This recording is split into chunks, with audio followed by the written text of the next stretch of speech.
ازيكم؟ معاكم أدري، وأنا صديق تعمل لايك شير سبسكرايب وتفعل الجرس عشان يجيلك كل جديد. طيب، عجبني تقرير عمله محمد المحمودي، واحد من أفضل اللاعبين من وجهة نظري حاليا على الساحة، عن المدير الفني جوميز، المدير الفني للزمالك، بعد لقاء دريمز الغاني. طلع قال لك إن هو الراجل ده قال للزملكاوية في وشهم هو ده العيب، هي دي النقطة اللي احنا مختلفين عليها.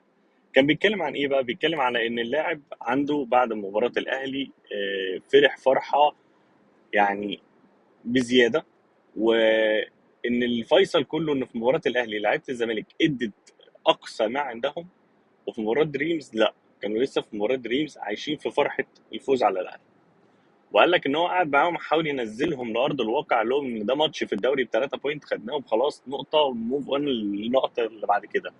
بس ده اللي ما كانش حاصل.